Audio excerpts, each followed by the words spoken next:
1. Hai teman-teman, selamat pagi. Halo. Oke, mari kita sebelum kita memulai ibadah kita bersatu dalam doa. Terima kasih ya Tuhan untuk waktu yang Kau berikan kepada setiap kami sehingga kami dapat berkumpul hari ini walaupun dalam rumah kami masing-masing. Kiranya Engkau berkati setiap kami agar kami dapat memuji-Mu dengan sukacita dan kami dapat merenungkan firman-Mu dengan baik. Terima kasih ya Tuhan. Di dalam nama Tuhan Yesus kami berdoa dan mengucap syukur. Amin. Teman-teman, sebelum kita mendengar firman, mari kita lebih dahulu mengangkat suatu lagu pujian.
Yeay.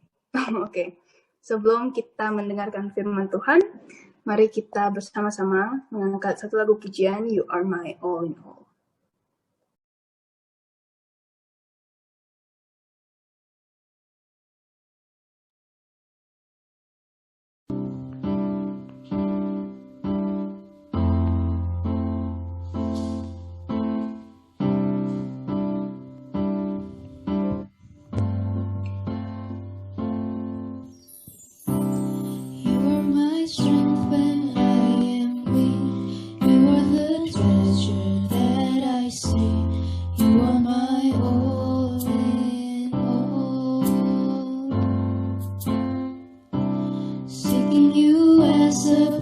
just true. Lord, to give up, I'll be a fool. You are my all in all. Jesus, Lamb of God, worthy is your name.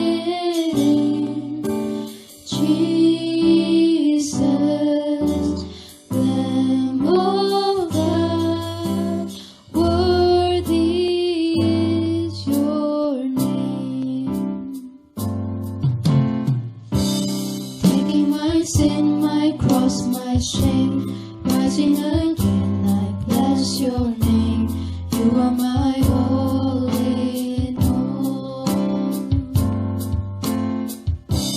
When I fall down, you pick me up. When I am dry, you fill my cup. You are my all in all. Jesus, Lamb of God, worthy is your name. Jesus, Lamb of God, worthy is your name. Jesus, Lamb of God, worthy is your name. Jesus, Lamb of God, worthy is your name. Worthy is your name.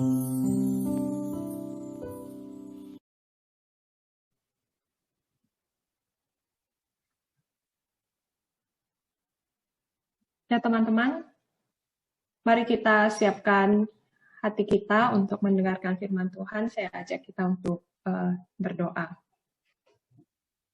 Tuhan, kami bersyukur untuk kasih setia penyertaan Tuhan kepada kami sampai saat ini. Kami saat ini mau mempersiapkan hati pikiran kami untuk mendengarkan firman-Mu. Kiranya Engkau yang pimpin dan tolong kami. Siapkan hati kami, berikan konsentrasi yang baik supaya kami boleh memahami, mengerti apa yang hendak Engkau sampaikan kepada kami. Tolong kami untuk kami juga boleh melakukannya dalam hidup kami. Terima kasih Tuhan, dalam nama-Mu kami naikkan doa kami. Amin.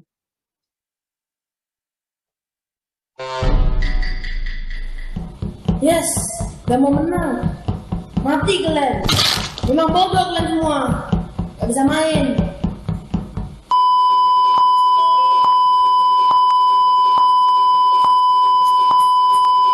Lu ngapain sih bro? Masa lu main game cakap kotor? Mana boleh. Lu ini kan anak Tuhan. Percakapan itu harus dijaga tetap. Ya biarin lah. Ini kan main game. Tau gak? Main game.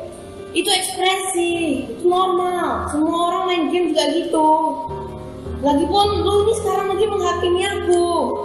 Lihat kalah kan gara-gara lu. Wah, memang lu gangguin aja. Lu dengar ya, maksud aku bukan gitu. Aku itu gak mau menghakimi kamu. Tapi kamu sebagai anak Tuhan itu tetap harus menjaga sikap kamu, perkataan kamu. Kamu itu kan anak Tuhan.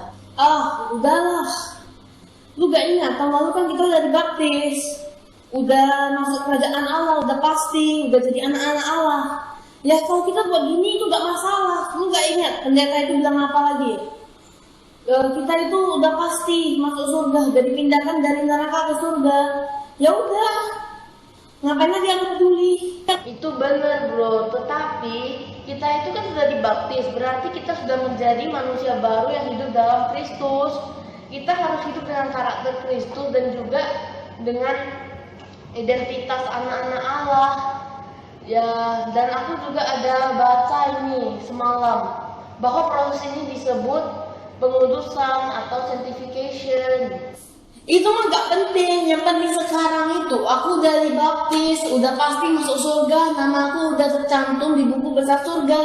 Ya udah, kalau ada dosa-dosa dikit, Tuhan kan baik, ya pasti diampuni. Ya memang lah, bodo amat loh. Iya, tapi kan kita gak tahu kapan hari itu akan datang. Jadi selagi kita masih hidup, Roh Kudus akan menyempurnakan kita, tetapi kita cuma akan sempurna pada akhir zaman nanti. Lihat, lu bicara nanti kan, ada kata nantinya, ya udah itu urusan nanti. Kita bahas urusan sekarang dulu. Sekarang ini aku udah dibaptis, dosaku semua sudah dibersihkan. Ya udah, aku udah ibadah, sudah selalu memberikan persembahan. Ya udah, semua yang harus dilakukan untuk menjadi orang Kristen yang baik itu sudah saya lakukan. Ya kalau ada dosa-dosa dikit, ya tinggal doa minta ampun dari Tuhan aja. Kalau kilaf ya doa aja. Udahlah, daripada lu ganggu aku lagi, aku main game dulu. Wah, jadi kalau kita sudah dibaptis menjadi anak-anak Allah, kita nggak perlu lagi untuk mengikuti karakter dan memiliki identitas anak-anak Allah itu. Bingung, lu juga gak mau dengerin aku. Mau lebih bagus aku tanya ke contohnya langsung. Contoh, please help me. Contoh, please. This drama cringy. Ya, baiklah teman-teman, kita akan membantu Stephen the Brothers untuk memecahkan kebingungannya ya.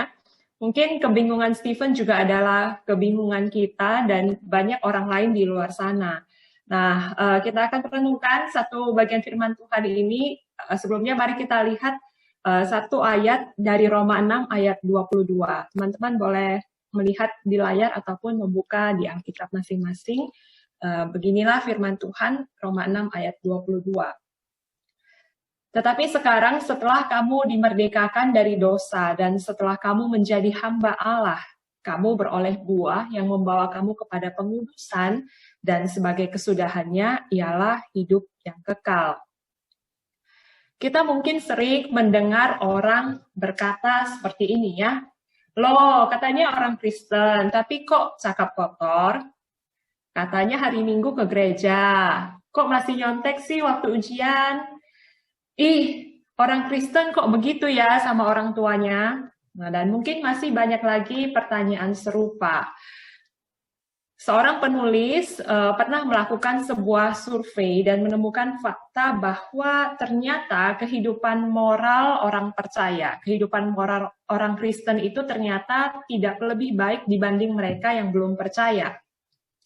Fakta-fakta statistik yang didapat itu sungguh mengejutkan, yaitu bahwa materialisme, perceraian, rasisme, kekerasan rumah tangga, pelanggaran seksualitas, dan pelanggaran moral yang lainnya itu justru lebih banyak dilakukan oleh orang Kristen. Bukankah hal ini membingungkan? Kok bisa sih?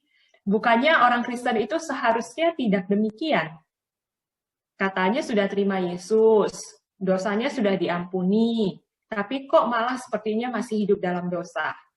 Nah, apa sih yang sebenarnya terjadi dan apa yang seharusnya terjadi ketika seseorang sudah percaya kepada Yesus?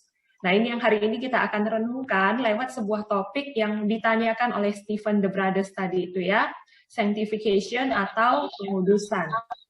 Nah, mari kita kenali terlebih dahulu secara garis besar apa yang terjadi sebelum dan sesudah kita menerima Yesus. Sebelum kita percaya kepada Yesus, kita itu adalah orang berdosa, kita itu memiliki natur dosa, dan kita hidup di bawah kendali dosa, atau kita menjadi budak dosa.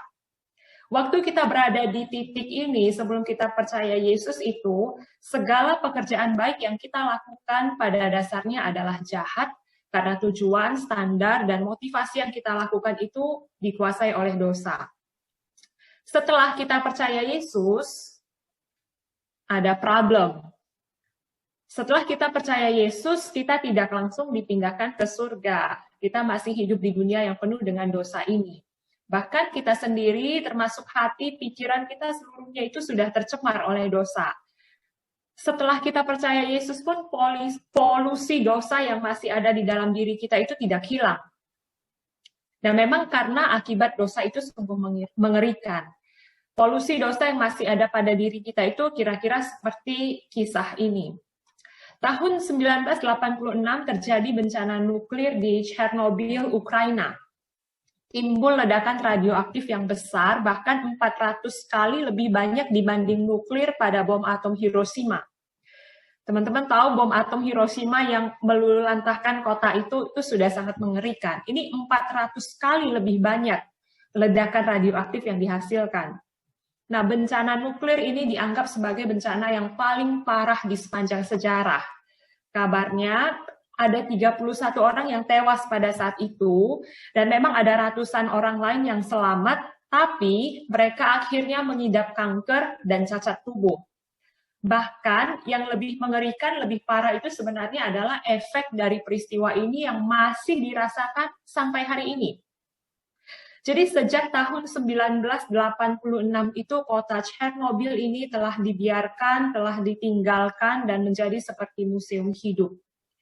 Bahkan setelah 30-an tahun berlalu ya sampai saat ini, masih ada saja rehabilitasi untuk korban yang mengalami efek jangka panjang dari polusi bahan radioaktif itu. Jadi sejak saat itu kota ini tidak bisa ditinggal lagi. Mengerikan ya teman-teman. Efek dari polusi radioaktif itu masih tersisa, masih terasa setelah kejadian kebocoran nuklir ledakan radioaktif itu berlalu hampir 30 tahun. Nah, efek atau polusi dosa itu juga demikian, bahkan lebih mengerikan dari ini. Selama kita masih mendiami tubuh kita ini, maka polusi dosa masih melekat dalam diri kita. Bahkan setelah kita percaya dan menerima Yesus pun, kita masih tercemar oleh polusi dosa. Nah, itulah sebabnya mengapa orang yang sudah percaya kepada Kristus masih bisa dan masih mungkin jatuh ke dalam dosa. Tapi, bedanya begini. Setelah kita percaya Kristus, Tuhan memberikan hati yang baru kepada kita. Kita diangkat menjadi anaknya, kita dimampukan untuk melakukan pekerjaan baik. Nah, sekalipun segala usaha pekerjaan baik kita itu tidak sempurna sebenarnya, tapi Allah memampukan kita untuk melakukannya, bahkan memberikan reward kepada kita karena kebenaran Kristus yang dilimpahkan kepada kita waktu kita percaya kepadanya. Nah, di titik ini orang percaya masih terkontaminasi oleh dosa, masih ada polusi dosa di dalam dirinya. Oleh sebab itu, kita perlu berjuang bersama dengan Roh Kudus untuk mengalahkan kedanggian kita yang penuh dengan dosa itu. Kita perlu berjuang untuk dikuduskan dari sehari ke sehari, supaya pada akhirnya kita menjadi serupa dengan Kristus. Nah, orang percaya yang sudah menerima Kristus ini tidak lagi hidup di bawah kendali atau kuasa dosa. Mereka hidup di bawah kuasa Allah yang memampukan mereka untuk menang terhadap dosa. Maka seorang penulis berkata seperti ini, "Then the final word about the believer is not corruption, but overcoming." Jadi bagi orang percaya, berlaku satu istilah overcoming, bisa mengalahkan dosa. Bukan lagi korupsi atau polusi dosa yang menguasai kita, tapi kita bisa menang mengalahkan itu. Nah, kalau kita review kembali, kita bisa melihat aspek pengudusan ini dari 3 sisi. Di masa lalu, ketika kita percaya kepada Tuhan, Allah dengan kasih karunia-Nya sudah membersihkan, sudah menguduskan, memperbarui hati dan pikiran kita. Nah, ini adalah murni kemurahan Tuhan, anugerah Tuhan. Tidak ada jasa atau usaha kita sama sekali. Nah, waktu Dia memurnikan kita, kita dimampukan untuk melakukan pekerjaan baik yang tadi itu sudah saya sampaikan. Kita di titik masa lalu itu ketika percaya kepada Kristus mengalami perubahan status yang tadinya adalah musuh Allah, kini menjadi anak Allah. Nah, sekarang ini yang menjadi titik poin kita sekarang nih, masa sekarang yang sekarang kita alami. Allah memurnikan, membersihkan kita terus-menerus dari polusi dosa, memperbarui kita terus-menerus supaya kita bisa menjadi serupa dengan gambarannya dan memampukan kita untuk hidup berkenan di hadapannya. Nah, tapi dalam hal ini, di masa sekarang ini, butuh yang namanya kerjasama antara Allah dan manusia. Kerjasama antara Roh Kudus dan saya.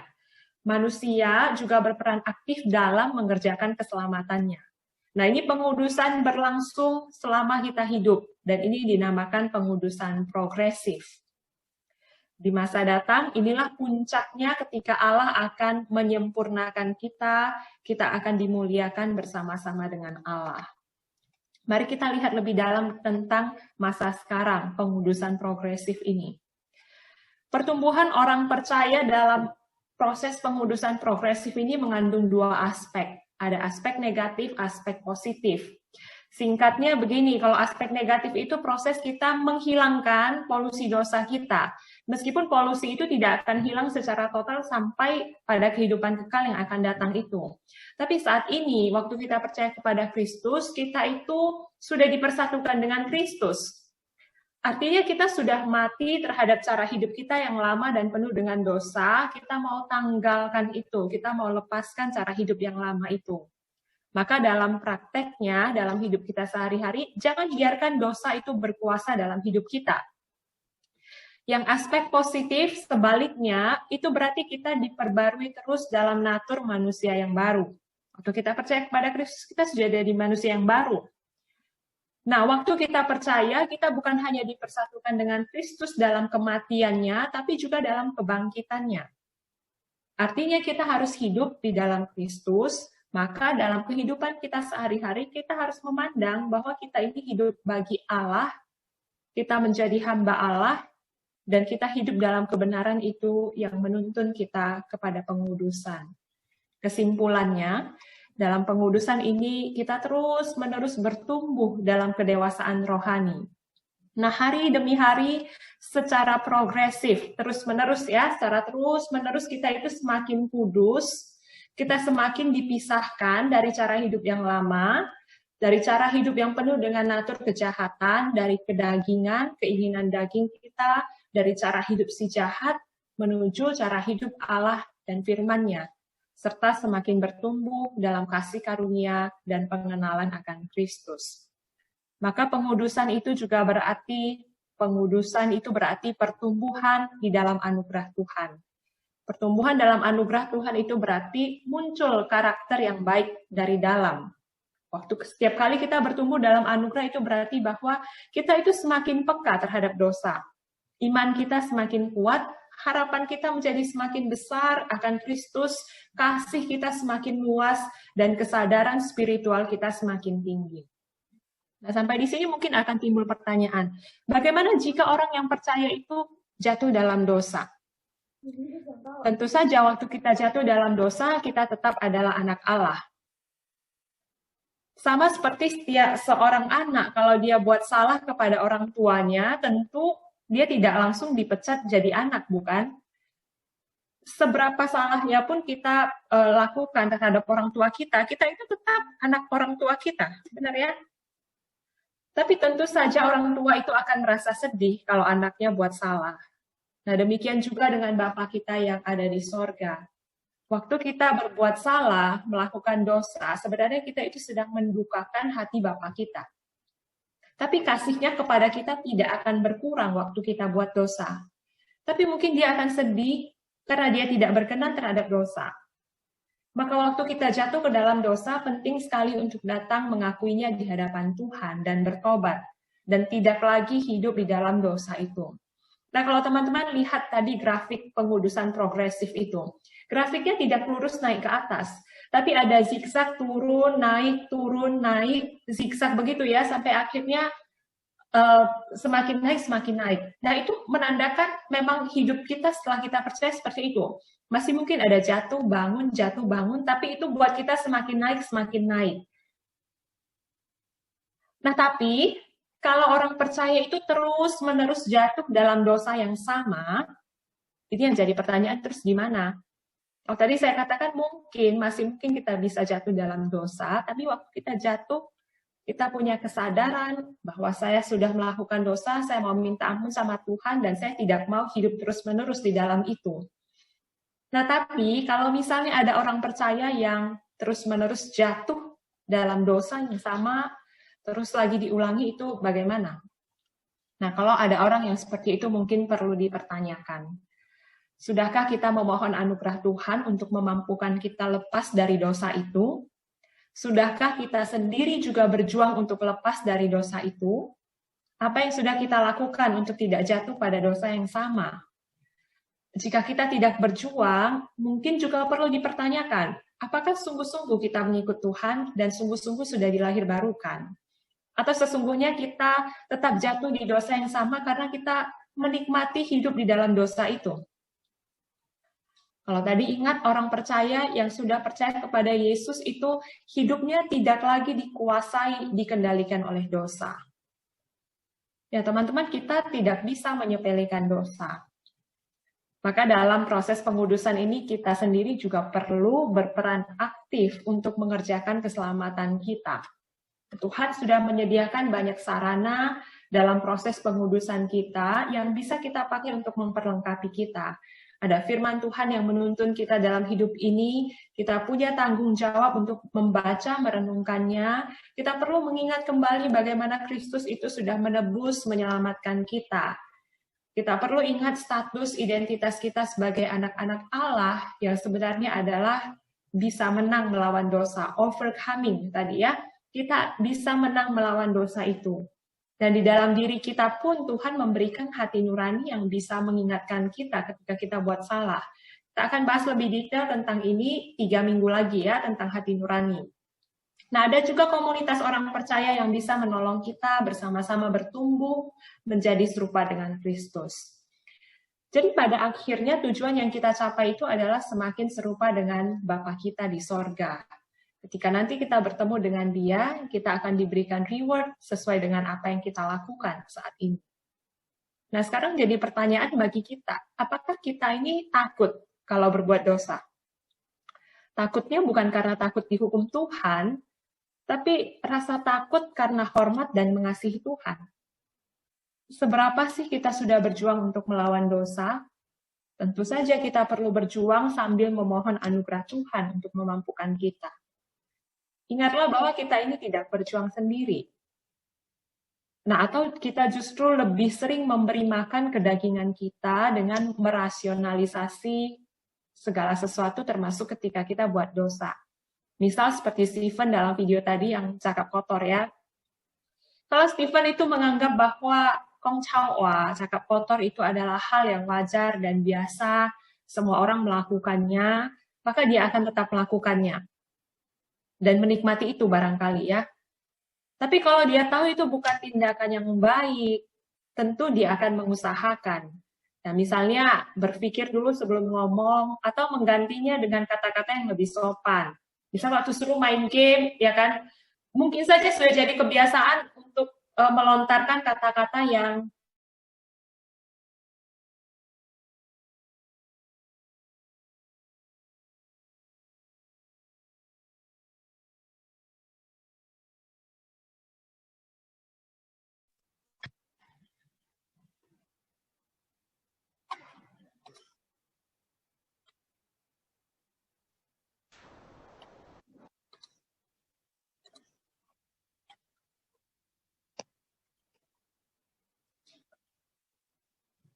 Oke, sebentar ya, sorry ada kesalahan teknis sedikit.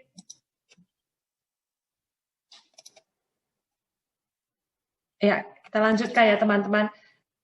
Nah, misalnya ketika Stephen tahu bahwa itu tidak baik ya, cakap kotor tidak baik, maka setidaknya dia juga akan berjuang kan untuk lepas dari itu. Misalnya dia bisa mengusahakan sebelum ngomong diganti dulu dengan kata-kata yang sebelum ngomong pikir dulu, ataupun mungkin kalau sudah kebiasaan melontarkan kata-kata yang tidak pantas, mencoba untuk mengganti dengan kata-kata yang lebih sopan. Misalnya dengan aduh, instead of tit, nama-nama kebun binatang itu keluar kan. Jadi ya memang kita sendiri juga perlu berperan aktif ketika kita menyadari bahwa itu adalah tindakan dosa yang tidak menyenangkan hati Tuhan. Kita perlu memohon anugerah Tuhan dan kita sendiri perlu berjuang secara aktif untuk tidak terus-menerus jatuh pada dosa yang sama. Nah, teman-teman, beberapa waktu yang lalu dunia ini dikejutkan dengan sebuah berita dari artikel majalah rohani terkenal. Saya sendiri juga kaget ya. Seorang pendeta, seorang penulis, tokoh besar dalam kekristenan yang namanya Ravi Zacharias. Teman-teman mungkin ada yang pernah dengar nama ini. Setelah dia meninggal, beberapa waktu setelah dia meninggal, dia tahun 2020 kemarin baru meninggal. Nah, setelah dia meninggal itu beberapa wanita pekerja spa yang sering didatangi oleh Raffi ini menyaksikan kepada redaksi sebuah majalah Christianity Today dan mengatakan bahwa mereka mengalami pelecehan seksual yang dilakukan oleh Raffi. Awalnya wanita-wanita ini takut untuk menceritakan ini karena mereka merasa sangat malu, sangat trauma karena seorang pemimpin besar tega melakukan hal itu kepada mereka. Mereka melihat di depan dia bisa berkhotbah dengan baik, menulis buku banyak, menjadi panutan bagi orang lain, tapi ternyata bisa melakukan hal seperti itu kepada mereka. Wanita itu berkata, setiap kali pendeta ini melakukan hal yang tidak pantas ini kepadanya, pendeta itu berkata, Tuhan akan mengerti kok kenapa saya melakukan ini. Saya membutuhkan hal ini untuk merilekskan saya setelah saya melakukan tugas pelayanan yang begitu berat. Setelah berita ini dipublikasikan dan pihak dari platform pelayanan almarhum Raffi ini juga mengiyakan bahwa berita ini benar, ada banyak reaksi yang timbul dari berbagai pihak. Ada orang yang kecewa dengan almarhum pendeta ini sebab dia pendeta besar, sudah menulis begitu banyak buku Kristen yang baik, pelayanannya juga begitu besar, dia hampir ada di seluruh dunia karena khotbahnya banyak orang dimenangkan oleh Kristus. Ada sebagian orang yang kecewa dengan dia. Tapi ada sebagian pihak lagi yang mendinai, menyangkal hal ini dan memilih untuk aku tidak percaya dengan berita itu dan menganggap berita itu tidak benar. Ya mungkin ini wujud dari ketidakpercayaan mereka saja sih, makanya mereka menyangkal. Tapi ada sebagian pihak yang menyesali terjadinya hal ini, tapi kemudian mereka menyadari bahwa setiap orang percaya itu punya potensi untuk jatuh ke dalam dosa. Oleh sebab itu ada sebagian pihak yang akhirnya mendoakan dan mereka menyadari bahwa perlu sekali untuk tetap bersandar kepada anugerah Tuhan pada saat yang sama dan berjuang untuk lepas dari ikatan dosa itu. Teman-teman ada di pihak yang mana? Kiranya firman Tuhan hari ini mengingatkan kita untuk kita tidak menyepelekan dosa, untuk kita terus waspada terhadap betapa bahayanya, betapa mengerikannya efek dosa itu. Sehingga kita pun tetap tidak menyepelekan tanggung jawab kita sebagai orang percaya untuk berjuang dalam proses pengudusan ini dengan tetap bersandar pada anugerah Tuhan. Kiranya Tuhan menolong setiap kita untuk jadi anak-anak, untuk jadi orang percaya yang terus berjuang dan diubahkan semakin hari semakin serupa dengan Kristus. Mari kita tundukkan kepala dan kita berdoa. Kami bersyukur Tuhan untuk firman yang boleh kami dengar, biarlah Engkau menolong kami supaya kami boleh hidup taat, terus berjuang untuk tidak menyepelekan dosa, tapi kami boleh terus berjuang secara aktif, menyandarkan diri kami kepada Engkau, karena kami butuh Engkau untuk menolong kami dalam proses pengudusan ini, agar kami boleh berjalan terus bersama dengan Engkau, semakin hari, semakin serupa dengan Kristus. Terima kasih Tuhan, kami naikkan doa kami dalam nama Tuhan Yesus, Juru Selamat kami yang hidup. Amin.